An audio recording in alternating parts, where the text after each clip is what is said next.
ढोलपुर नाम का एक गांव था। वहां कविता और रमेश नाम के पति पत्नी रहते थे। रमेश कोई काम धंधा नहीं करता था, पूरा दिन गांव में इधर उधर घूमता रहता था। दोनों गांव में ही सेठ महेश के किराए के मकान में रहते थे। अरे रमेश भाई, अब तो 3 साल होने वाले हैं, मेरा किराया दो वरना मकान खाली करो। अरे अभी पैसे नहीं हैं, जब होंगे तब दे देंगे। कविता हाथ जोड़कर बोली, भाई साहब 2 महीने का समय दे दीजिए, मैं मेहनत करके पूरा किराया चुका दूंगी। सेठ महेश बड़बड़ाता हुआ चला जाता है। उसी गांव में चंदा नाम की एक गरीब औरत रहती थी। उसका कोई घर नहीं था। वो रोज रात बरगद के पेड़ के नीचे सो जाती और दिन में कटोरा लेकर भीख मांगती। बहन जी, कुछ खाने को दे दो। रोज रोज आ जाती है, कल आना। हर घर से उसे यही जवाब मिलता। एक दिन चंदा आना बंद कर देती है। अगले दिन उसकी लाश बरगद के पेड़ के नीचे मिलती है। उस दिन के बाद गांव की किस्मत बदल जाती है। रात में गांव में काला साया घूमने लगता है। एक रात रमेश के घर दरवाजे पर दस्तक होती है। कविता बोली, जरा देखो कौन है। नहीं, बाहर वही काला साया घूमता है। दरवाजा खुलते ही सामने चुड़ैल कटोरा लिए खड़ी होती है। कविता पहचान जाती है, ये तो वही चंदा है। कविता चिल्लाती है, चिचू चुड़ैल, जाओ यहां से, कल आना। चुड़ैल अगले घर की तरफ बढ़ जाती है। वहां अमित रहता था। दरवाजा खोलते ही चुड़ैल उसकी गर्दन पकड़ लेती है। मुझे बहुत भूख लगी है। चुड़ैल अमित को मार डालती है। अगले दिन गांव में हड़कंप मच जाता है। प्रधान श्यामलाल कहते हैं, अगर कोई उपाय नहीं किया तो सब मारे जाएंगे। कविता कहती है, अगर हम दीवारों पर कल आना लिख दें तो चुड़ैल चली जाएगी। सब गांव वाले ऐसा ही करते हैं। चुड़ैल आती है, पढ़ती है और आगे बढ़ जाती है। ये सब सेठ महेश देख रहा होता है। आज मौका है इनसे मकान खाली करवाने का। वो रात में रमेश के घर से कल आना मिटा देता है। रात होते ही चुड़ैल फिर आती है। आज भूख मिटाकर ही जाऊंगी। सबके घरों पर लिखा होता है, कल आना, सिवाय रमेश के घर के। चुड़ैल दरवाजा तोड़ देती है। रमेश और कविता भागते भागते सेठ महेश के घर पहुंचते हैं। रमेश उसके घर की दीवार से लिखा हुआ मिटा देता है। अब चुड़ैल सेठ महेश के घर पहुंचती है। वो भाग जाता है। गुस्से में वह गांव में तबाही मचा देती है। सब गांव वाले मंदिर में इकट्ठा होते हैं। पंडित देवनाथ कहते हैं, इसे वही चाहिए जो इसे कभी नहीं मिला, भोजन। सब लोग खाना बरगद के पेड़ के नीचे रख देते हैं। चुड़ैल आती है, खाना देखती है और इंसान बन जाती है। मुझे बस 2 वक्त की रोटी चाहिए थी। वो खाना खाकर शांत हो जाती है। बरगद के नीचे सिर्फ उसकी तलवार रह जाती है। गांव बच जाता है। सबक मिल जाता है, आज से कोई इस गांव में भूखा नहीं सोएगा। एक बार की बात है, चंद्रपुर नाम का एक रहस्यमयी गांव था। गांव के बाहर एक पुराना और विशाल पेड़ खड़ा था। उसी पेड़ पर एक भयानक चुड़ैल उल्टी लटकी रहती थी। उसके पैर ऊपर और मुंह नीचे की ओर रहता था। उसका चेहरा काला और टेढ़ा मेढ़ा था। आंखें पूरी तरह काली थीं, जिन्हें देखकर किसी का भी दिल कांप जाए। गांव के लोग उस पेड़ के पास जाने से डरते थे। उस चुड़ैल का नाम था काली माया। उसी गांव का रहने वाला अर्जुन शहर में पुलिस की नौकरी करता था। छुट्टियां मिलने पर वह अपने गांव चंद्रपुर लौट रहा था। उसके एक हाथ में बंदूक थी और दूसरे हाथ में उसका बैग। वह अपनी मस्ती में झूमता हुआ, गुनगुनाता हुआ रास्ते पर चला जा रहा था। तभी कुछ दूर चलने के बाद उसे अजीब सी डरावनी आवाजें सुनाई देने लगी। अरे भाई, ये इतनी डरावनी आवाजें कहां से आ रही हैं? अर्जुन ने इधर उधर देखा। जैसे ही वह उस पुराने पेड़ के पास पहुंचा, उसकी नजर ऊपर गई और उसकी रूह कांप गई। पेड़ पर वही उल्टी लटकी चुड़ैल थी। उसके गले में चमकीले रंग का चौखानों वाला लालटेन लटका हुआ था। हे भगवान, ये चुड़ैल, अर्जुन बुदबुदाया। तभी काली माया धीरे धीरे उसके पास आ गई और कर्कश आवाज में बोली, निश्चिंत रहो अर्जुन, तुम अपनी नौकरी से छुट्टी लेकर अपने गांव लौट रहे हो। तुम्हें मेरा नाम कैसे पता? अर्जुन ने हैरानी से पूछा। मुझे सब पता है, चुड़ैल हंसी, और मुझे तुमसे एक काम करवाना है। कैसा काम और मुझसे ही क्यों? अर्जुन ने पूछा। क्योंकि तुम एक पुलिस वाले हो, साहसी हो, काली माया बोली। ये काम तुम्हारी भलाई के लिए है। थोड़ी देर सोचने के बाद अर्जुन मान गया। चुड़ैल ने सामने खड़े पीपल के पेड़ की ओर इशारा किया। तुम्हें इस पेड़ के अंदर जाना होगा। लेकिन अंदर जाऊंगा कैसे? काली माया ने उसकी कमर में एक रस्सी बांध दी। काम हो जाए तो आवाज देना, मैं तुम्हें बाहर खींच लूंगी। जैसे ही अर्जुन पेड़ के अंदर गया, उसने देखा कि अंदर एक बड़ा सा उजला हॉल है और उसमें 3 कमरे हैं। पहले कमरे में एक डरावना कुत्ता था। अर्जुन ने काली माया के दिए लालटेन को उसके गले में डाल दिया। कुत्ता शांत हो गया और कमरे में ढेर सारी चांदी पड़ी थी। अर्जुन ने चांदी अपने बैग में भर ली। दूसरे कमरे में एक बिल्ली खड़ी थी जो उसे घूर रही थी। अर्जुन ने फिर से वही लालटेन उसके गले में डाल दिया। वहां सोने के सिक्के थे। अर्जुन ने चांदी वहीं छोड़ दी और सोने से अपना बैग भर लिए। तीसरे कमरे में एक खूंखार गिद्ध था जो उसे टकटकी लगाए देख रहा था। अर्जुन ने हिम्मत करके फिर वहीं लालटेन उसके गले में डाल दिया। वहां हीरे जवाहरात थे। अर्जुन ने सोना वहीं छोड़ दिया और अपने बैग में हीरे भर लिए। इसके बाद वह पास के चौथे कमरे में गया जहां एक चमचमाता हुआ डिब्बा रखा था। वही डिब्बा जिसे काली माया ने मंगवाया था। अर्जुन ने बाहर आकर जोर से आवाज दी, काली माया, मुझे बाहर खींचो। चुड़ैल ने उसे तुरंत बाहर निकाल लिया। मेरा डिब्बा लाए हो? चुड़ैल ने लालच से पूछा। हाँ, लेकिन इसमें ऐसा क्या है? अर्जुन ने पूछा। काली माया बोली, इस डिब्बे में मेरी जैसी चुड़ैलों की आत्माएं बंद हैं। एक ज्ञानी साधु ने मंत्रों से इन्हें कैद कर दिया था। अब मैं इन्हें आजाद करूंगी और सबको अपनी तरह बना दूंगी। फिर हम सब मिलकर इंसानों को तबाह करेंगे। यह सुनते ही अर्जुन सिहर उठा। नहीं, मैं ये डिब्बा तुम्हें नहीं दूंगा। गुस्से में काली माया उस पर झपटी और उसी पल अर्जुन ने अपनी बंदूक चला दी। चुड़ैल जमीन पर गिर पड़ी। अर्जुन डिब्बा लेकर आगे बढ़ा। रास्ते में उसे एक मंदिर मिला जहां विद्वान पंडित यज्ञ कर रहे थे। उसने वह चमचमाता डिब्बा यज्ञ कुंड में डाल दिया। तुरंत जोर जोर से चीखें गूंज उठी, हमें बचाओ, नहीं! और देखते ही देखते सारी आत्माएं भस्म हो गईं। अर्जुन मुस्कुराता हुआ अपने गांव चंद्रपुर पहुंच गया। एक समय की बात है। रामपुर नामक गांव में एक बूढ़ी औरत और उसका बेटा रहता था। उसका नाम मदन था। उसकी माँ अपने बेटे की वजह से बेहद परेशान रहती थी। वह कोई काम धाम तो करता नहीं था, उल्टा सारा दिन सोता ही रहता था। उसके इस बर्ताव के कारण उसकी माँ बहुत परेशान रहती थी। एक दिन की बात है। मदन की माँ उससे बोली, मदन उठ जा, सुबह हो गई, कहीं जाकर कुछ काम धाम तो ढूंढ। मदन अपनी माँ की बात सुनकर अनसुनी कर देता है और कहता है, क्या माँ, तुम भी फिर शुरू हो गई? सुबह सुबह ये नहीं कि कुछ बढ़िया सा खाने को दे दे। फिर उसकी माँ उससे बोली, तुझे कुछ शर्म हया तो है नहीं? उल्टा खाने को मांग रहा है। घर में कुछ भी खाने के लिए नहीं है। सब खत्म हो गया, जा कहीं जाकर कुछ काम धाम ढूंढ, तभी खाना मिलेगा। माँ के इतना कहने पर भी मदन के ऊपर कोई असर नहीं होता। वो फिर से सो जाता है। पता नहीं ये मदन भी ना कब सुधरेगा, कब इसे अक्ल आएगी। यह कहकर माँ अपने काम पर निकल जाती है और जब माँ शाम को घर लौटती है तो देखती है मदन सोया पड़ा है। उसे सोता देख माँ आग बबूला हो जाती है और घर के कोने में पड़ा डंडा उठाकर मदन को मारने लगती है। मदन जोर से चिल्लाता हुआ, हाय मर गया रे, आप मार डाला ही, कोई तो बचाओ मामा, मुझे क्यों मार रही हो? मैंने तो कुछ भी नहीं किया। नाच पिटे सुबह से अभी तक सोया पड़ा है, तुझे कुछ शर्म वर्म है कि नहीं? तभी कुछ गांव वाले मदन के रोने की आवाज सुनकर इकट्ठा हो जाते हैं और कहते हैं, अरे क्या हुआ मदन की माँ, इसे क्यों पीट रही हो? क्या बताऊं, तुम सबको तो पता ही है कि यह सारा दिन निखट्टू की तरह घर में खटिया तोड़ता रहता है। बस सारा दिन सोता है और खाता है, कुछ काम धाम तो करता नहीं है। हाँ, ये बात तो सही है। फिर सभी गांव वाले मदन को समझाने लगते हैं और कहते हैं, देख मदन, बेटा माँ कब तक काम करेगी? वो बूढ़ी हो चुकी है, तुझे अब कोई ना कोई काम तो करना पड़ेगा।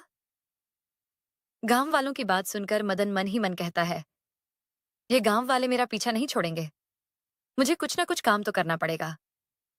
ठीक है, मैं कुछ ना कुछ काम करूंगा, पर मैं काम क्या करूं? मुझे कोई काम भी तो नहीं आता। इसे क्या काम दे जो ये कर सके? ओए मदन, तुम रात को मेरे खेत की रखवाली कर सकते हो, मैं तुम्हें खेत की रखवाली करने के काम के पैसे भी दूंगा। मदन ये सुनकर बहुत खुश होता है कि रात को रखवाली ही तो करनी है। ये कौन सा बड़ा काम है, दिन में आराम से सोऊंगा, और वह खेत की रखवाली के लिए राजी हो जाता है।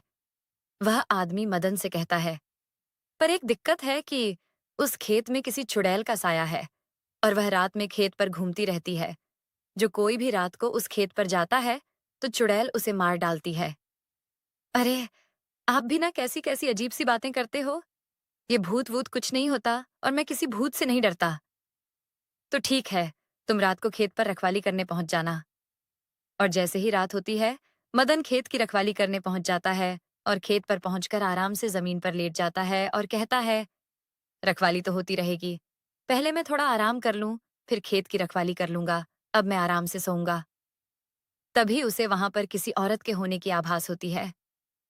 इतनी रात में कौन औरत हो सकती है यहाँ? तभी उस औरत के होने की आभास खत्म हो जाती है और मदन भी सो जाता है। तभी कुछ देर बाद चुड़ैल मदन के पास बैठी होती है और उसे अपनी डरावनी आंखों से देख रही होती है। तभी मदन उठकर खड़ा हो जाता है और वह दोबारा सो जाता है। ये कैसा आदमी है जो मुझे देखकर सो गया और इसे मुझसे डर भी नहीं लगा? चुड़ैल मदन को उठाने की कोशिश करती है। मदन बड़ी मुश्किल से उठता है और जैसे ही वह चुड़ैल को देखता है तो वह डर जाता है। चुड़ैल, चुड़ैल, चुड़ैल। हाँ, मैं चुड़ैल हूं। अब मैं तुझे खाऊंगी। मुझे खाकर तुम्हें क्या मिलेगा?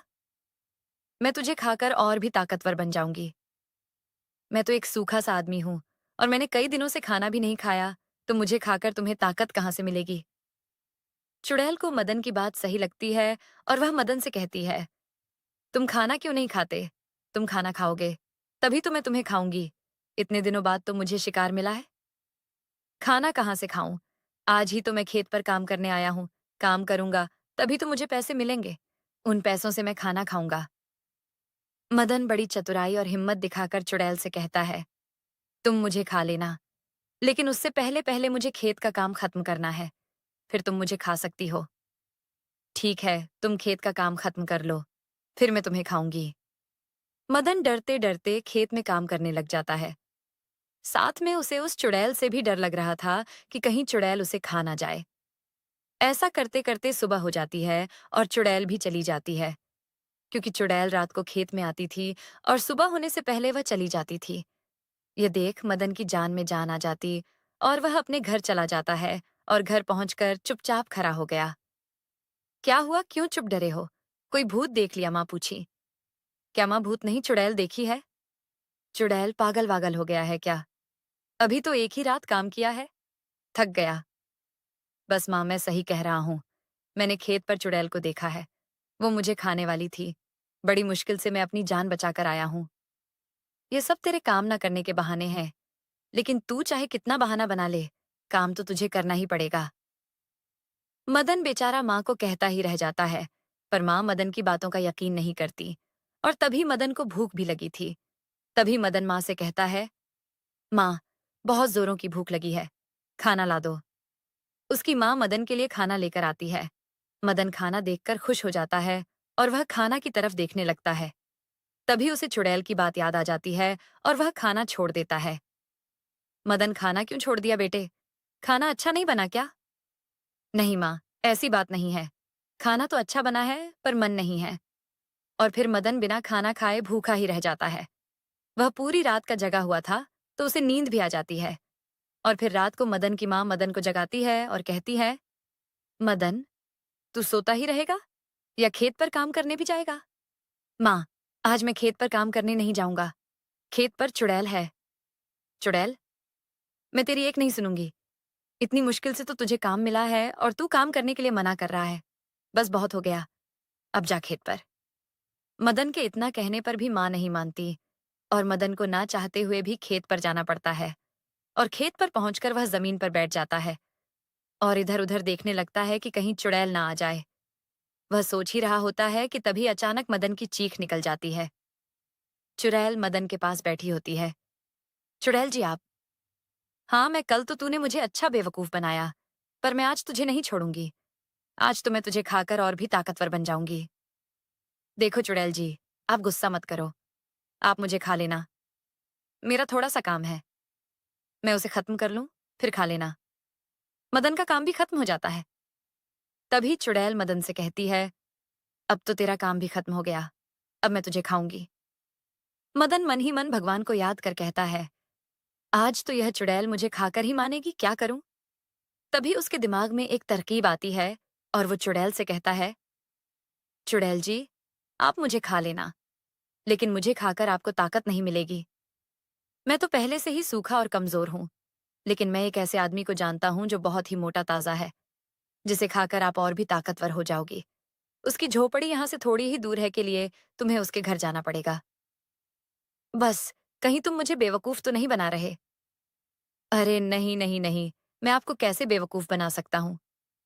चुड़ैल मदन से कहती है, तुम मुझे उसके पास ले चलो। चुड़ैल मदन के साथ साथ जाने लगती है। मदन चुड़ैल को घुमा फिराक इधर उधर रास्ते से घुमा फिरा कर ले जाता है। उसे पता था कि थोड़ी ही देर में सुबह हो जाएगी कि और चुड़ैल भी चली जाएगी। और कितनी दूर है वह मोटा आदमी? भूख के मारे मेरा दम निकला जा रहा है। अब मुझसे और बर्दाश्त नहीं हो रहा। चुड़ैल बोली, बस बस, थोड़ी दूर और तभी सुबह हो जाती है और चुड़ैल भी गायब हो जाती है। मदन भी अपने घर पहुंच जाता है और अपनी माँ को खेत पर हुई घटना के बारे में बताता है। पर उसकी माँ मदन की बात पर यकीन नहीं करती और मदन फिर उस चुड़ैल से पीछा छुड़ाने की तरकीब सोचता रहता है। आज तो बच गया, लेकिन चुड़ैल आज रात मुझे पक्का मार कर खा जाएगी। वो मुझे नहीं छोड़ेगी। कुछ तो करना पड़ेगा। हाँ, कुछ तो करना पड़ेगा। सोचते सोचते उसे नींद आ जाती है और शाम हो जाती है। तभी उसकी माँ मदन को जगाती है। मदन, बेटा उठ, रात हो गई। तुझे खेत पर काम करने नहीं जाना क्या? माँ, थोड़ी देर और सोने दो। और कितनी देर सोएगा, काम करेगा तभी तो पैसे मिलेंगे। मदन अपनी माँ की बात सुनकर खेत पर चला जाता है। आज तो चुड़ैल मुझे मेरी सूखी हुई हड्डियों के साथ जब जाएगी। क्या करूं क्या करूं? वह मन ही मन चुड़ैल से पीछा छुड़ाने की तरकीब सोच ही रहा होता है। तभी उसे याद आता है, पास वाले कुएं के पास तांत्रिक बाबा की कुटिया है। क्यों ना चुड़ैल को बाबा के पास ले जाया जाए। फिर चुड़ैल आई और मदन को मारने लगी। तभी मदन बोला, मुझे मत मारो, मेरी इसमें कोई गलती नहीं है। अगर ऐसा होता तो मैं आपके पास दोबारा क्यों आता? चुड़ैल सोचती है, हम बात तो यह सही कह रहा है। फिर बोली, अब तो मैं तुझे ही खाकर अपना पेट भरूंगी, जिससे मुझे ताकत मिलेगी। हाँ हाँ, खा लेना, पहले मैं थोड़ा खाना तो खा लूं। अरे ये क्या, मैं अपना खाना तो वो पास वाली कुटिया में ही भूल गया। मदन चुड़ैल से कहता है, मैं अभी खाना लेकर आया। तुम मुझे हर बार बेवकूफ बनाते हो, पर इस बार मैं बेवकूफ नहीं बनूंगी। मैं भी तुम्हारे साथ चलूंगी। ठीक है, आप भी मेरे साथ चलो। चुड़ैल मदन के साथ साथ चलने लगती है। तभी मदन कुटिया के पास पहुंच जाता है और चुड़ैल से कहता है कि खाना कुटिया के अंदर है। मैं अभी खाना लेकर आया।